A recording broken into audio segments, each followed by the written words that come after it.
السلام عليكم ورحمة الله وبركاته. لما أنا رديدي ضدك كان يكون حلم بتشنل كنا عشرة عافيماتك waxaad ku soo dhawaataan muuqaal cusub iyo lesson cusub. maanta lesson-keen wuxuu ka hadlayaa nutrition of child, nafaqada carruurta ama cunuga hadba saad u taqaanaan.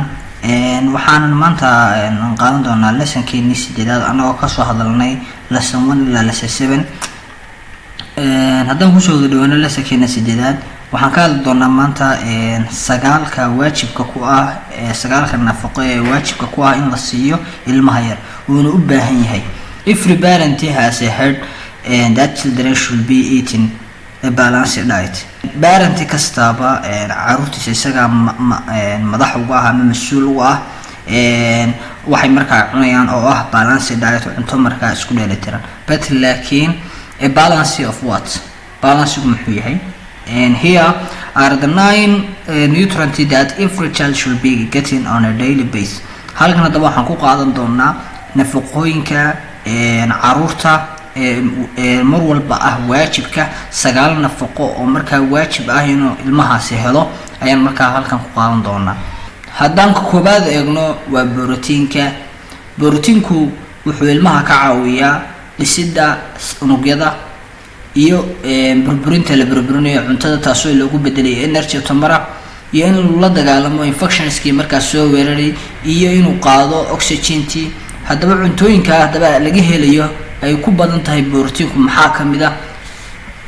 waxaa kamid ah sida hilibka, waxaa kamid ah sida poultryga, waxaa kamid ah sida fishka, waxaa kamid ah sida eggska.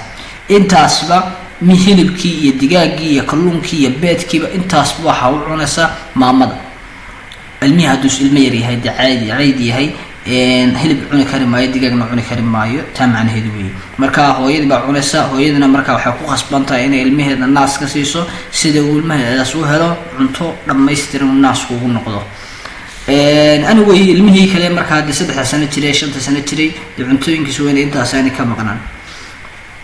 haddaan ka labaad eegno waa carbohydrate. carbohydrate shan wada ogsoonahay waxa weeye waa meesha ugu macquulsan ee markaa jirkeena muhiimkana u ah energy-da markaa laga soo saaro taasoo markaa naga caawinaysa ilmaha jirkiisu inuu isticmaalo fat iyo borotiino kaasoo ku dhisayo kuna repairing gareynayo oo markaa dib lagu sameynayo tishiyo markaa iyagu markaa dhaawacmay. carbohydrates-ku haddaba kan waxay ka yimaadaan several different form qaab kala duwan ayay jiraan sida starch, sida sugar, sida fibers. but laakiin kaliska haddaba ciyaalku should be eating waxay cunaan more of the starch bi cunaan fibers iyo markaa fiber waxa loo yaqaan nooc kamid ah borotiinada weeye unless waxaana ku yar kuwa of sugar sonkorta. foods haddaba that contain laga heli karo haddaba qadar aad u badan oo carbohydrate waxaa kamid ah breadska, roodhidii ilmaha marka roodhida la siiyo wuxuu ka helayaa carbohydrate. bariiskii baa kamid ah, baastadii baa kamid ah, baradhadii baa kamid ah, potatoes. haddaan ku xijino ka saddexaad oo ah fatka sidaan wada ogsoonahay waa duxdaas markaa waa great source of energy. waa meesha ugu fara badan uu ka helo carruurtu ka hesho markaa tamarta ka hesho. easily stored waxaa si fudud lagu kaydiyaa child's body ilmaha markaa jirkiisa. they are also important waxaana kale muhiim ay u tahay inay helbin inay ka caawiso the body jirka to probably use inuu si ku habboon u isticmaalo some of the other nutrients nafaqooyinka markaa kale ee ku jira etneeds markaas ugu baahan yahay. foodsku haddaba cuntooyinka haddaba aan ka heli karno high level of fat ay fat ku badan tahay maxaa kamid ah? include maxaa kamid ah? cuntooyinka waxaa kamid ah cooking oil, saliidan markaan wax ku karsano iyadu waa fat, waa dux. meatka, hilibkii, fishkii, kalluunkii iyo nutskii. haddaan u nimaano ka afraad oo ah calciumku waxay muhiim u tahay ay naga caawisaana to build inay dhisto child's health caafimaadka ilmaha hadday tahay lafaha iyo hadday tahay kuwa ilkahaba.